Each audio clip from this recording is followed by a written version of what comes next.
Sarupathar railway ষ্টেচনৰ সমীপত drugs জব্দ। সৰুপথাৰ নগৰৰ ৬ নং ৱাৰ্ডত আৰক্ষীয়ে আটক কৰে লোকজনক। মৰিয়নি ইণ্টাৰচিটি এক্সপ্ৰেছ যোগে আহিছিল লোকজন।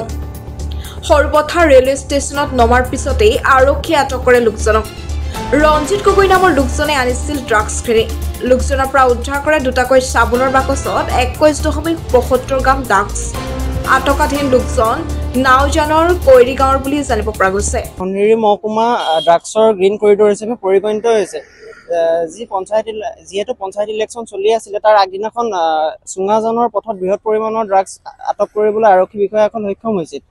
ঠিক তেনেদৰে সৰুপথাৰৰ মাজমজিয়াত আজি বৃহৎ পৰিমাণৰ ড্ৰাগছ আটক কৰিবলৈ সৰুপথাৰ আৰক্ষী সক্ষম হ'ল। আমি ধনশিৰি মহকুমা ছাত্ৰ সন্থাই দাবী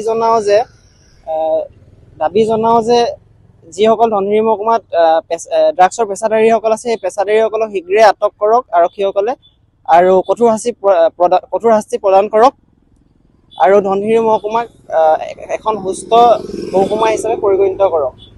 ড্ৰাগছ ধৰিলে মানে তেওঁলোকে মৰিয়নি ইণ্টাৰচিটিখনত আহিছিলে। মানুহজনৰ নাম ৰঞ্জিত গগৈ, বাপেকৰ নাম ভৱেন গগৈ, ২ নং কৰিগাঁৱৰ মানুহ। তেখেতৰ পৰা প্ৰায় 21.78 গ্ৰাম মানে ড্ৰাগছ পাইছে।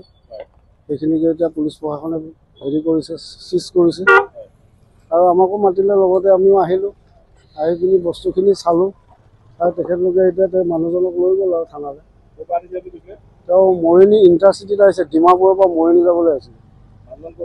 মানুহজন ২ নং কৰিগাঁও, ৰঞ্জিত গগৈ।